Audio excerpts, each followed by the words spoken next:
My name is Ronald Fraser. I turned 81 this past January, and I have lived in the same narrow, weather-worn house on the east side of Savannah, Georgia, for over 50 years.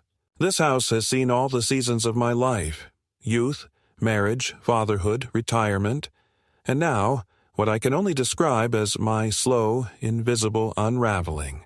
The paint has faded, the porch leans slightly to the right, and the screen door moans when the wind presses against it. But it's mine. It smells of old books, cedar wood, and, faintly still, of my late wife's rosewater perfume. I keep the kitchen spotless, although I barely cook more than eggs and toast. The only rooms I use now are the kitchen, the downstairs bathroom, and the sunlit armchair in the living room where I sit every morning, clutching the newspaper as if it still mattered. I was a history teacher for 42 years, high school mostly, though I did some substitute work at the community college after retirement. I never made much money, but I took pride in what I did. I never saw myself as just a teacher. I was a storyteller, a keeper of truths, someone who tried to show young people how time could teach us something if we listened. They don't listen anymore. Nobody does. The world now is loud and fast and always looking away. My daughter says I'm just being dramatic when I say this, that I romanticize the past. But I remember when people had time to sit on porches and just talk. My wife, Helen, passed 8 years ago in her sleep. A heart attack. She went quietly, without fuss, just like she lived. We were married for 49 years. She was the one who kept the Christmas boxes organized, remembered the birthdays of my students, made our home more than just shelter. After she died, something in this house grew quieter than silence. It became hollow. I still keep her nightgown hanging on the back of the bathroom door. I suppose I should have taken it down long ago, but sometimes I touch the sleeve before bed. Her warmth isn't in it anymore, but the shape remains. We had only one child. Christine. She was our pride for many years, and I'll be the first to admit that we spoiled her. Not with money, because we never had much, but with attention, with time, with effort. Helen would sew her dresses, I would quiz her with flashcards, we both would sit through every violin recital, every spelling bee. I used to believe, perhaps naively, that children grow up to return what you gave them. If not in kind, then at least in spirit. I don't believe that anymore. Christine lives in Atlanta now, married to a man named Scott whom I never much cared for.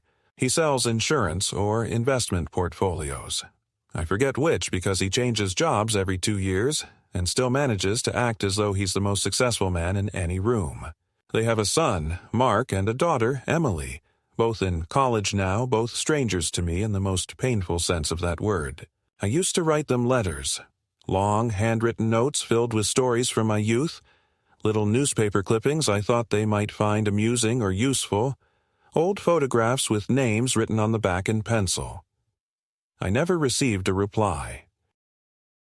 Not once. Christine told me it's just the way kids are now, that they communicate differently, but I know indifference when I feel it. I used to call them, leaving messages that began cheerfully and ended in quiet shame. Eventually, I stopped calling. You can only knock on a door for so long before you start to wonder if you're the one trespassing. Christine visits twice a year, Thanksgiving and sometimes Easter if they're not vacationing. She arrives in a cloud of expensive perfume, bringing store-bought pie and plastic smile conversation. The visits last 3 hours, never more, and always follow the same script. How's the house? Are you eating okay? Have you thought more about assisted living? I nod. I smile.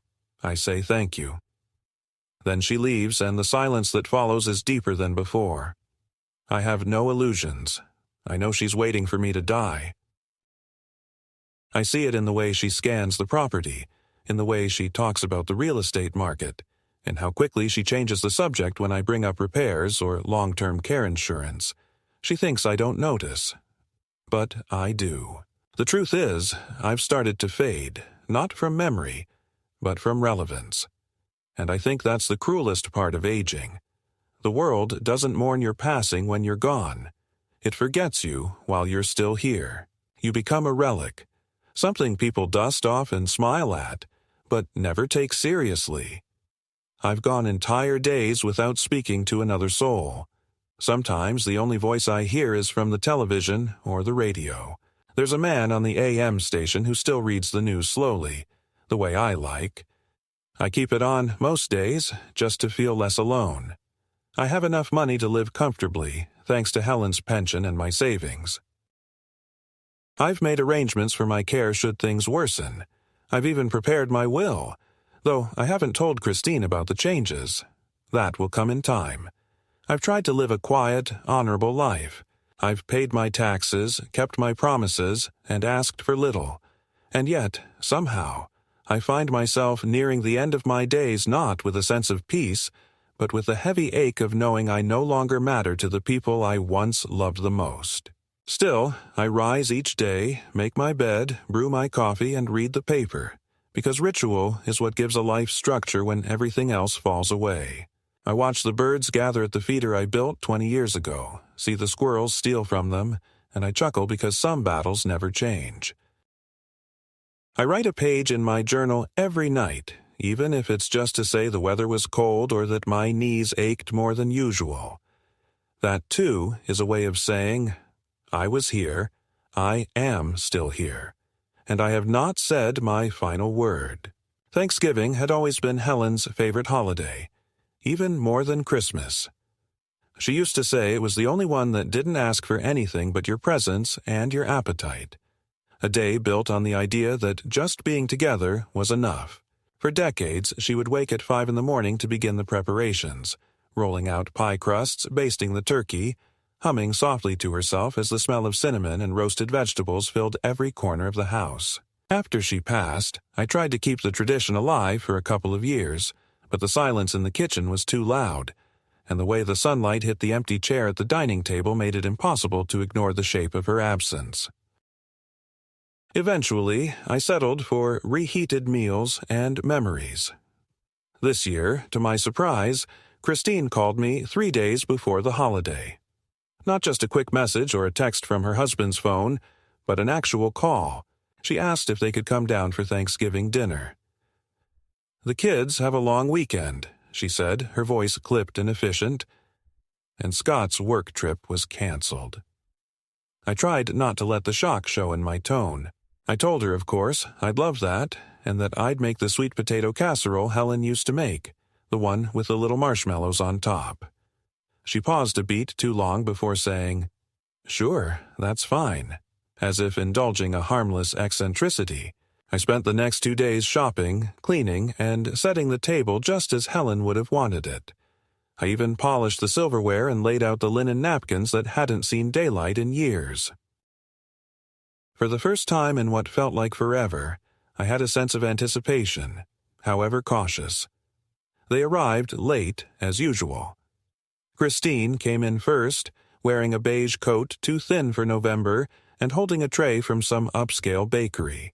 Scott followed behind, juggling his phone and a Bluetooth headset, speaking to someone about quarterly figures and last-mile logistics, as if the world couldn't possibly turn without him. Mark and Emily trailed in last, eyes glued to their phones, earbuds in, murmuring occasional acknowledgments that passed for greetings. I tried to hug them both, but it felt like I was trying to embrace smoke. Dinner was tense in the way only family dinners can be.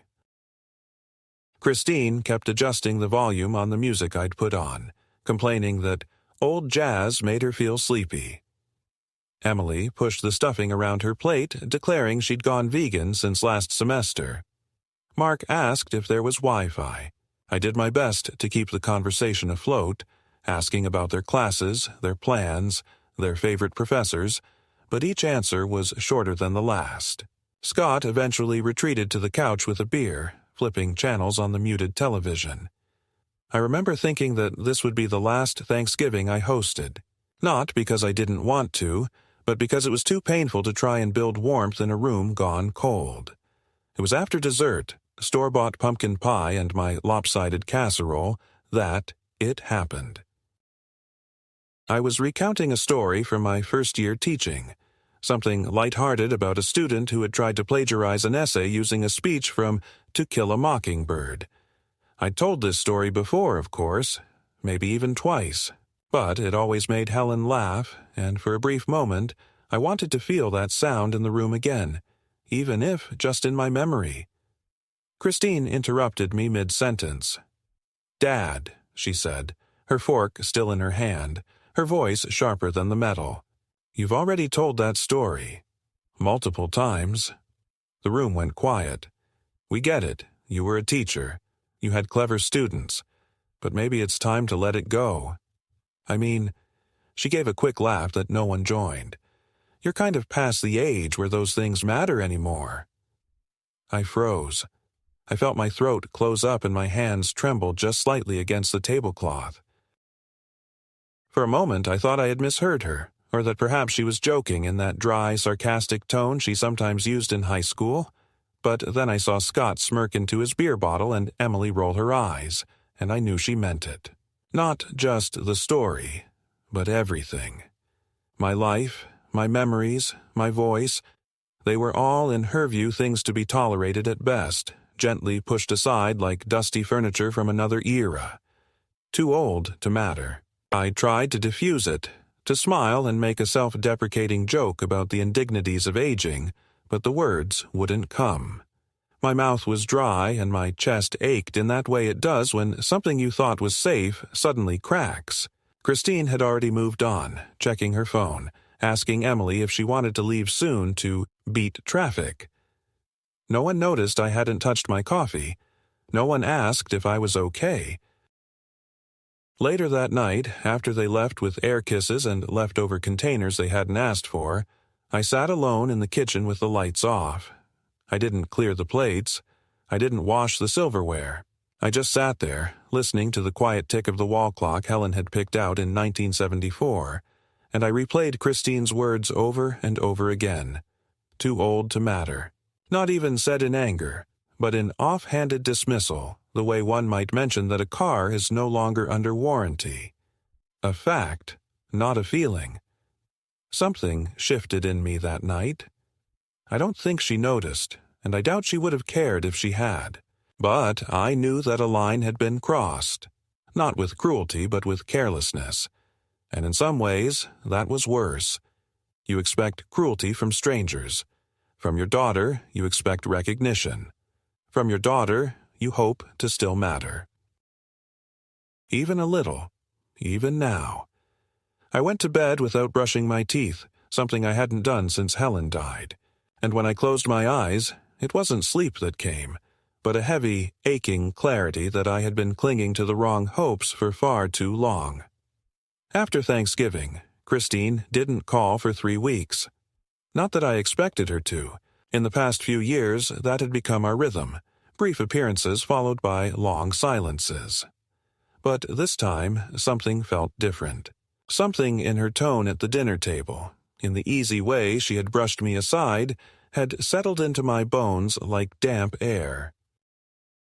I kept replaying her words in my mind, not because they were cruel, but because they were indifferent, and indifference from your own child is a much colder thing than anger. I went about my days as usual, making coffee, reading the paper, taking walks to the corner store for milk or bread I didn't really need, trying to shake the feeling that I had somehow become obsolete in the life of the only family I had left. Then, on a gray Wednesday morning, my phone rang. It was Christine. Her voice was bright, too bright, the kind of forced cheer that immediately makes you brace for something unpleasant. "Hi, Dad," she said, drawing out the words like she was trying to convince herself they belonged. "How are you doing? Everything okay with the house?" I told her everything was fine, that the gutters needed clearing, but I'd get around to it. She made a sound of disapproval. "You really shouldn't be climbing ladders at your age. We've talked about that." I bit my tongue. "Actually," she continued, "I wanted to talk to you about something a little more long-term."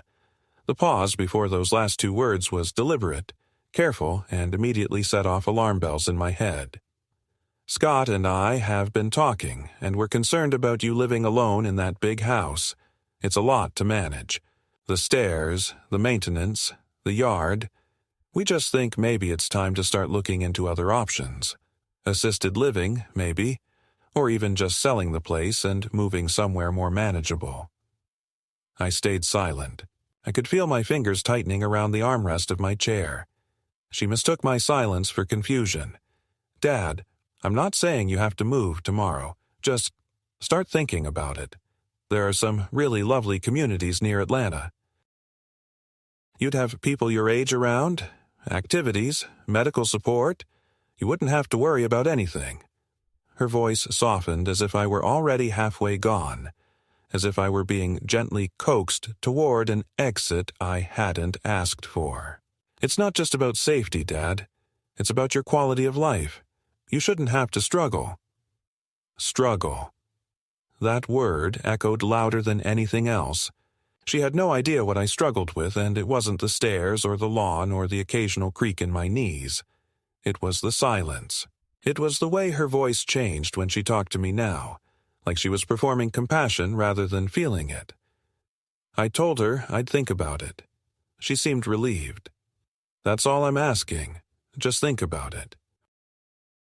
Maybe after the holidays we can start looking at some options together. We hung up soon after. I sat in my chair for a long time, staring at the faded wallpaper that Helen had insisted we never replace, feeling the contours of my life begin to constrict, as if someone had started measuring me for a smaller box.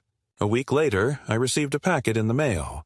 It was a glossy brochure for a retirement lifestyle community near Marietta, complete with photographs of smiling seniors playing pickleball and holding wine glasses at sunset. Tucked inside was a sticky note in Christine's handwriting. Just some ideas. No pressure. Love, C.I. placed the packet on the kitchen counter and didn't open it again, but the message was clear. The clock had started ticking, and the countdown wasn't to a birthday or a family event, but to the end of my autonomy. I didn't sleep much that night, or the next. The following month, my property tax bill arrived, and I noticed something strange. The envelope was addressed to both me and Christine, something that had never happened before. I called the county office and was told that a secondary authorized party had been added to my account, with permission to access and manage property-related correspondence. When I asked who had made that request, they read Christine's name back to me. I hung up and sat down at the kitchen table, my heart pounding. The change wasn't illegal, but it wasn't innocent either. She hadn't asked me. She hadn't even mentioned it. She had simply taken a step closer toward taking control. Then came the bank calls. One morning, I got a voicemail from my financial advisor asking to confirm a recent conversation he'd had with Christine about my retirement accounts. I called him back immediately. She said she was helping you with some paperwork, he said, sounding puzzled. Wanted to know about distribution options, beneficiaries, that sort of thing.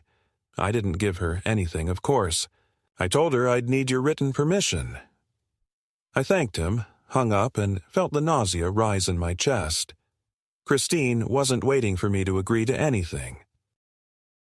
She was already moving pieces in the background, as if I were a chessboard she could rearrange at will.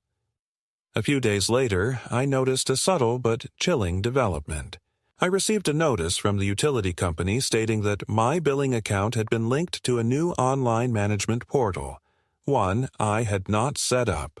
I called the number on the notice, and after a long wait and several transfers, I was told the new user had the same email address I knew Christine used for her work.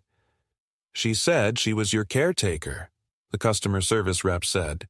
Wanted to make sure everything was paid on time. I thanked her and ended the call, gripping the phone so tightly my hand began to ache. I stood in the middle of the kitchen, surrounded by the comforting hum of the old refrigerator and the faint creak of the floorboards under my slippers, and realized that my daughter had begun to erase me, quietly, efficiently, behind a mask of concern. Not out of malice, perhaps, but out of that cold utilitarianism that so often masquerades as responsibility. She saw me not as a father, not even as a person, but as a problem to be managed. A financial account, a real estate parcel, an aging liability.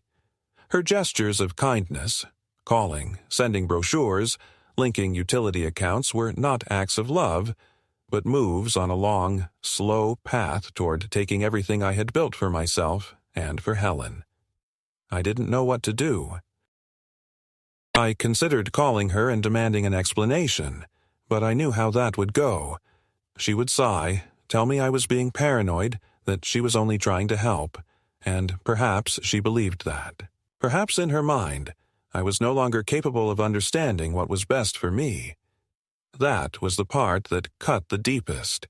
The idea that my thoughts no longer counted, that my voice no longer carried weight. It wasn't just that she was taking control. It was that she believed she had the right to.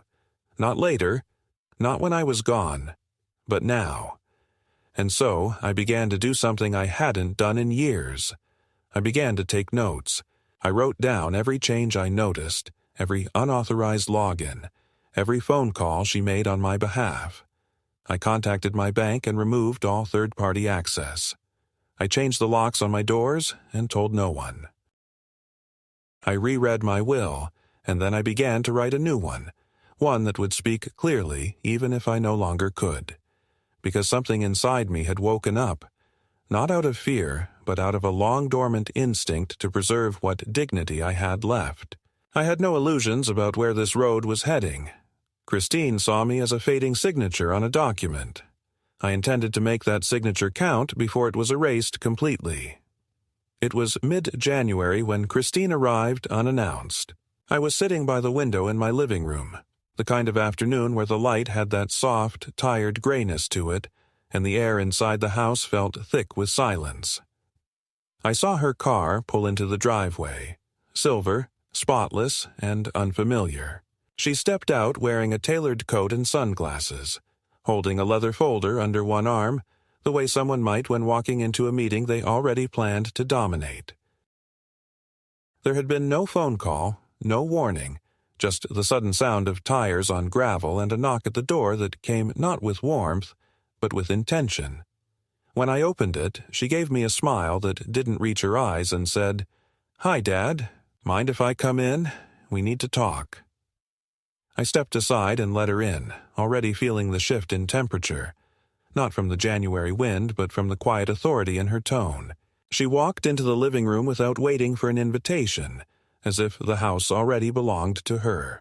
She looked around, made a sound of distaste when she saw the pile of unopened mail on the side table, and said, "We've got to start streamlining things around here." "It's just too much for you." I followed her in, heart pounding slightly, not from exertion but from a creeping awareness that this visit wasn't about catching up. She sat down on the edge of the armchair across from mine, opened the folder, and pulled out a stack of papers. "These are just some preliminary forms," she said, her voice calm and practiced. "Nothing final. Just things to think about." I didn't respond. I looked at the papers. I saw words like durable power of attorney, medical proxy, property consolidation. I saw my name in small print on line after line, and I saw hers in large, bold letters next to the words authorized agent. My stomach turned, not because I didn't understand what it meant, but because I did. She kept talking, explaining things in that soft, patient tone you use with someone you believe is slowly slipping into irrelevance. "If something were to happen, it would just make things so much easier," she said, flipping a page. "You wouldn't have to worry about bills or hospital decisions or the mortgage. I could handle everything. You could just rest." I interrupted her there. "The mortgage?" I asked. Her eyes flicked up to mine. "Well, I mean the property, the taxes, the expenses. It's all tied together. It's a burden for you. You shouldn't be managing these things at your age." She handed me a pen. Not a request, a gesture of expectation. I didn't take it. I just sat there, staring at the stack of paper that represented not care, but control. That folder wasn't protection. It was a transaction. It was the formalization of a slow erasure I had already felt in my bones for months. "Christine," I said slowly, my voice lower than usual, "do you really believe I'm incapable of handling my life?" She didn't answer right away. She gave a little sigh, adjusted her sleeve, and said, "It's not about capability, Dad. It's about reality. You forget things. You leave the stove on. You don't answer your phone. I worry about you. This is how I protect you." That was the moment it all clicked into place. The calls to the bank, the changes to the utility accounts, the whispered suggestions of assisted living. It had never been about my well-being. It was about preparation, positioning, claiming territory before it was contested. And now, here it was, presented with a neat stack of legalese and a smooth-talking smile that almost sounded like love. I stood up slowly and walked to the kitchen under the pretense of needing water. I gripped the edge of the sink and tried to keep my hands from shaking. The house that Helen and I had spent a lifetime building had become a target. Not for burglars, but for our own daughter, whose idea of family now resembled a spreadsheet. I came back to the living room and sat down without a word. She was watching me carefully, calculating. "I need time," I said. She nodded as if she expected resistance, as if it was a known variable in her plan. "Of course," she said, gathering the papers and tucking them back into the folder. "Just don't take too long. Things happen, and it's better to be prepared." She left shortly after, saying she had a flight back in the evening and couldn't stay. She kissed me on the cheek, called me Daddy, and promised to call in a few days. When she was gone, the silence in the house changed. It no longer felt like mourning. It felt like siege. That night, I opened my desk drawer and took out the will I had written years ago. I read through it slowly, noting how much had changed: names, amounts, relationships. I picked up a pen, crossed out Christine's name, and wrote something new at the bottom. To be reviewed and revised. It was not just a legal correction. It was a declaration. I wasn't ready to be boxed up and filed away. Not by her. Not yet. Over the next several weeks, Christine's efforts became bolder, more invasive, and unmistakably strategic. What had begun as subtle manipulation now revealed itself as a full-fledged campaign, a quiet, methodical operation meant to remove me from the center of my own life. She called almost daily now, always under the pretense of concern, always with a practiced softness in her voice that had once felt like affection, but now landed like the chill of a nurse's stethoscope on bare skin. She began asking strange, oddly specific questions. "Have you remembered to refill your blood pressure medication? Did you lock the front door last night? Are you still using candles when the lights flicker?" Questions not born of curiosity, but clearly rehearsed, framed to document a case, to build a picture not of a man, but of a liability. I sensed the gathering momentum of something dangerous, something already half-formed in her mind and only waiting for paperwork to make it official. Then came the visit from the woman in the navy blue pantsuit with a clipboard. I had not scheduled any appointments, yet there she was one afternoon, standing on my porch with a forced smile and a badge that read, Elder Wellness Outreach Coordinator. She said she was part of a state-funded initiative to check in on senior citizens, just a routine home visit, nothing formal. I asked if Christine had contacted her, and she gave a practiced laugh, pretending not to know who I meant before saying, "Sometimes family members do reach out proactively. It's always better to be safe, you know." She asked to come inside. I hesitated for a moment, then relented, partly out of curiosity, partly to avoid giving her more ammunition by seeming combative. She walked through my home slowly, noting the lack of grab bars in the bathroom, the pile of magazines near the stairwell, the absence of any visible medical devices. She asked if I lived alone, how often I left the house, whether I had any recent falls or episodes of confusion. I told her no to all of it, which was the truth, but she wrote things down anyway.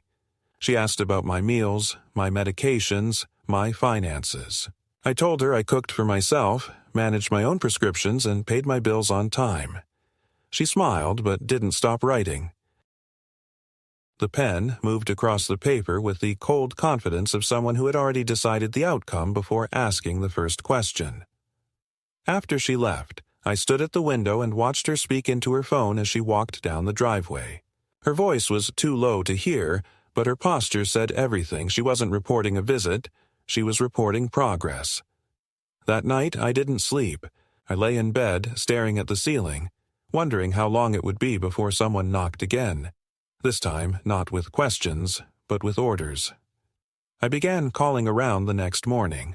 I reached out to a lawyer recommended by a former colleague from my teaching days. His name was Malcolm Shaw, and he was in his late 40s, with a no-nonsense demeanor and the kind of sharp, probing questions that let me know he didn't waste time. I told him everything, about the folder of forms Christine had brought, the changes to my utility accounts, the surprise visits, the sudden urgency in her voice. He didn't seem surprised. "We're seeing more of this," he said bluntly. "It's called strategic incapacity positioning.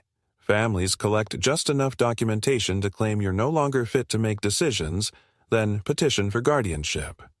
Once that's granted, you lose control of your assets, your home, your medical choices. Everything." He leaned back in his chair and steepled his fingers. "Do you have a will?" I nodded. "Then let's update it, and let's make sure your powers of attorney are locked down tight.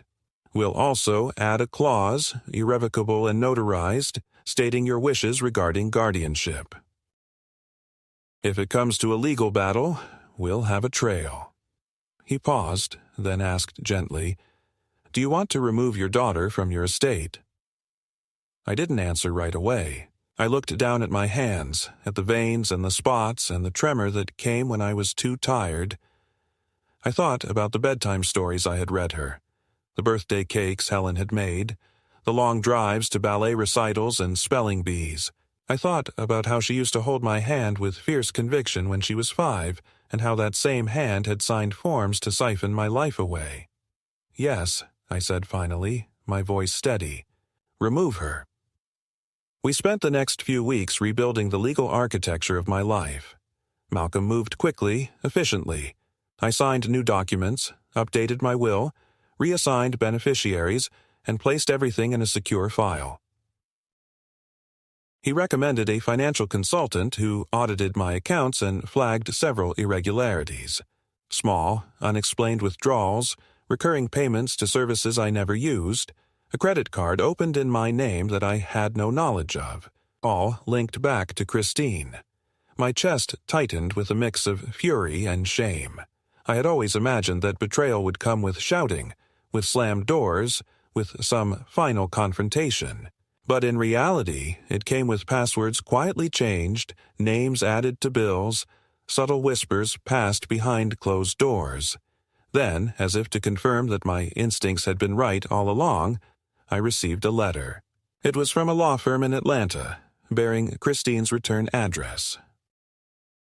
Inside was a formal petition, not yet filed but drafted, requesting emergency guardianship on the basis of increasing cognitive decline, poor financial judgment, and concern for personal safety.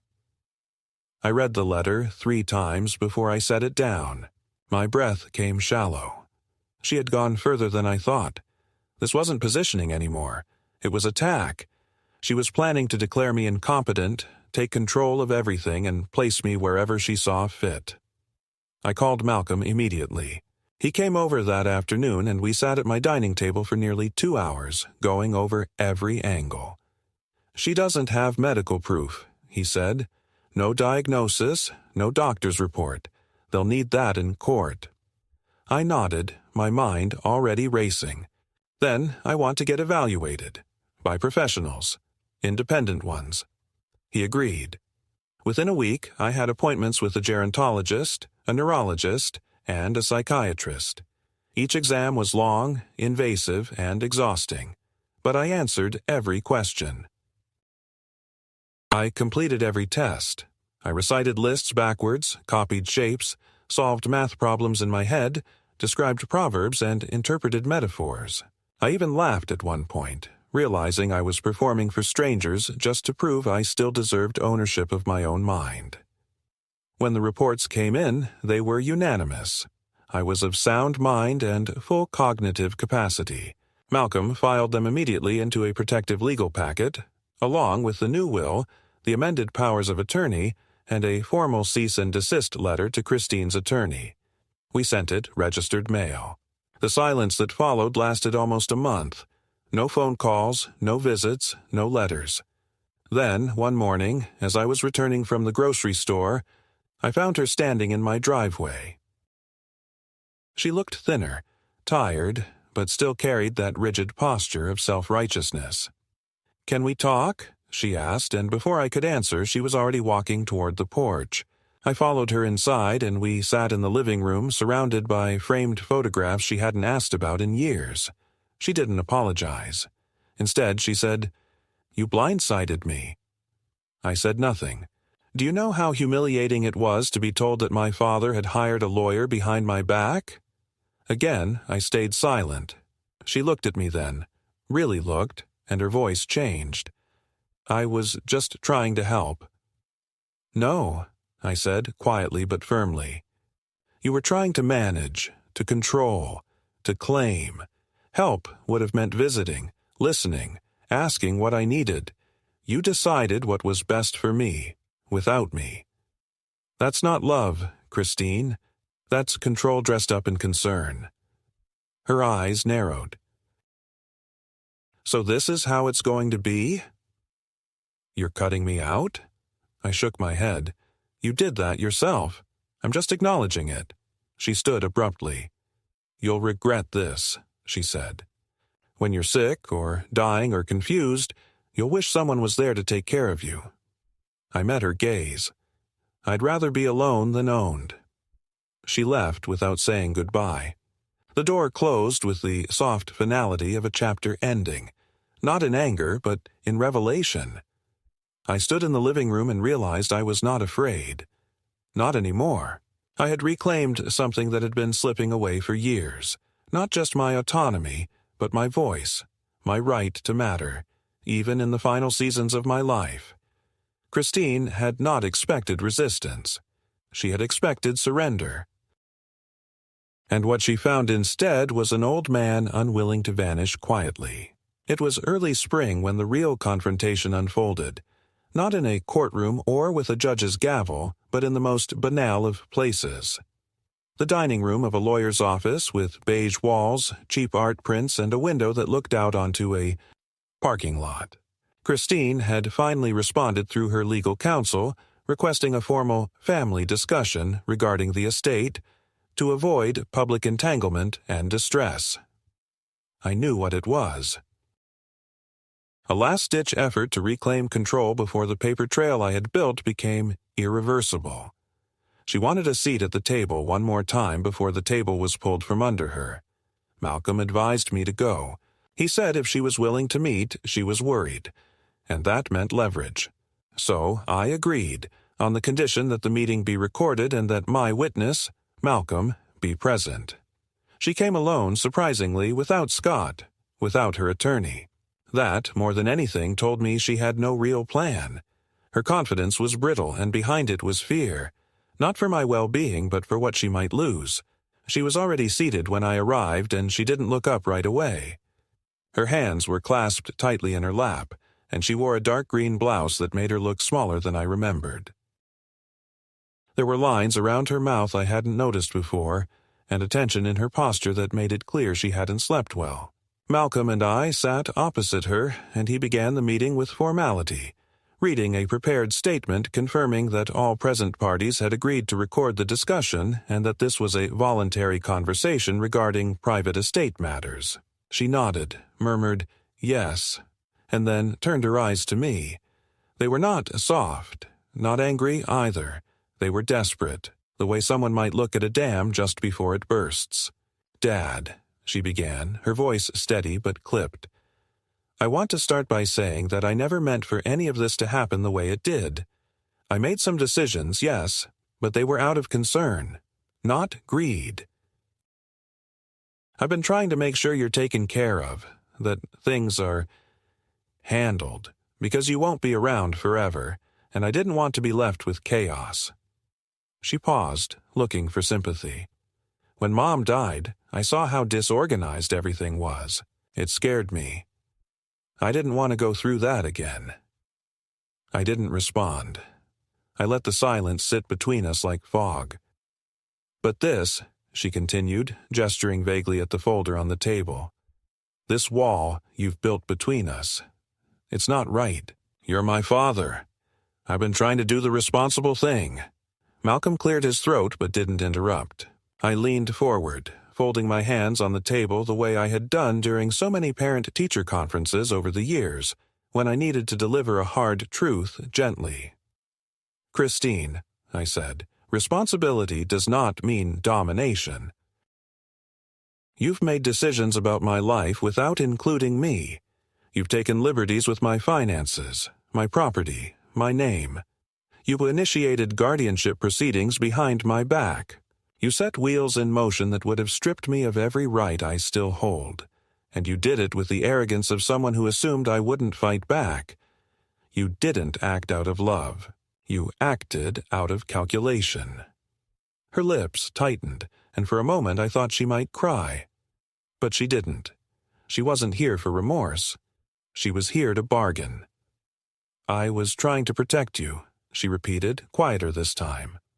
From what? I asked. From myself? From my own mind. You tried to build a case that I was incapable, that I was confused, that I had become a burden. And you did it while smiling at me over dinner, while sending me brochures for lifestyle communities, while hugging me at the door and calling me Daddy. Do you know how that feels? To be managed like an asset instead of treated like a man? Her expression hardened then, and I saw the mask fall. You've always been impossible to talk to, she said, her tone suddenly sharp. Always stubborn, always acting like the victim. Maybe if you'd let me help you sooner, this wouldn't have been necessary. And there it was, the core of it. She believed that resistance was weakness, that my refusal to surrender was an irrational act, something that made her role harder, less convenient. I realized then that she didn't see me as cruel or broken. She saw me as outdated, inefficient, a remnant of a generation that still wrote checks and paid bills in person and believed that love wasn't something to be streamlined. I turned to Malcolm, who slid the folder across the table. Inside was a revised copy of my will, notarized, witnessed, and legally binding. I had brought it not to threaten her, but to confirm that the outcome was already sealed. I've made my decisions, I said, and I won't change them. You're not listed as a beneficiary. You've been removed from all legal authority over my affairs.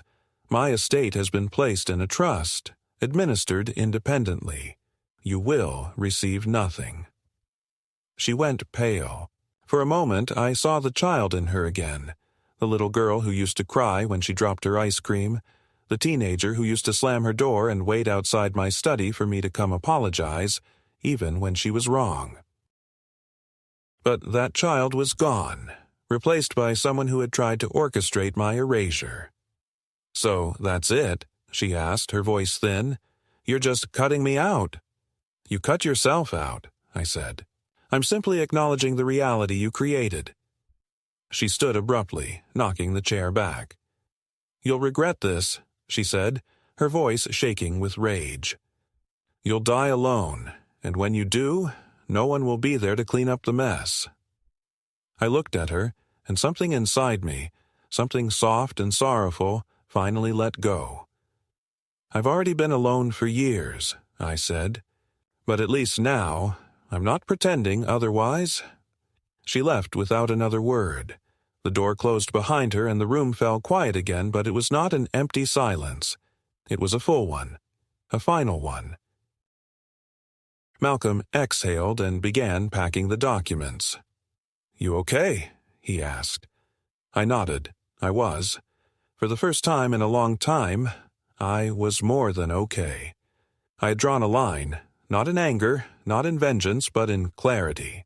I had taken back what had always been mine, my life, my choices, my voice. And no one would silence me again.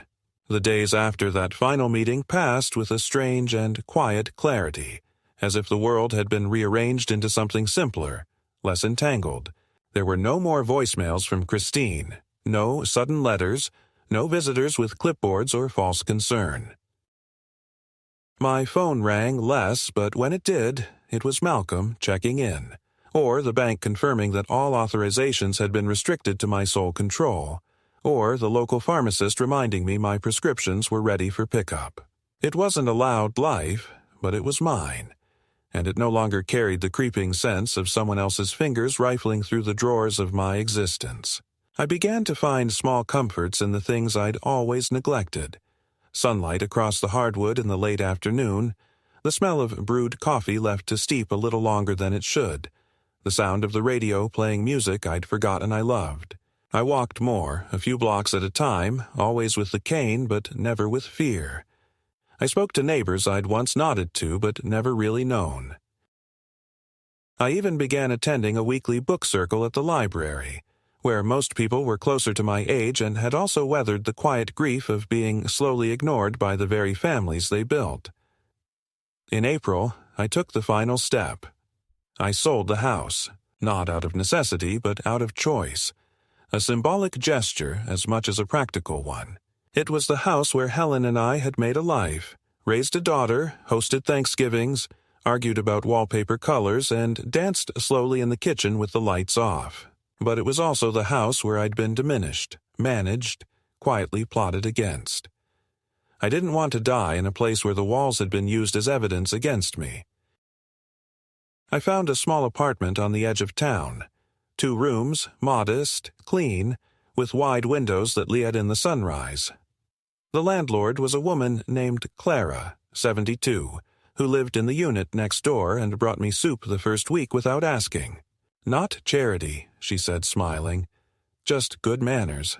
That still counts for something, right? I told her it did. I spent a quiet Sunday boxing up the last of Helen's things. I kept the letters we wrote each other, the handkerchief she always kept in her purse, a few photographs where her eyes were laughing. I donated her clothes, but I kept the shawl she wore in winter and hung it near the door, where I could reach for it when I missed the weight of her presence most. I let go of the rest, not because it didn't matter, but because I wanted the memories to live in my mind, not as relics of something preserved, but as something still alive inside me.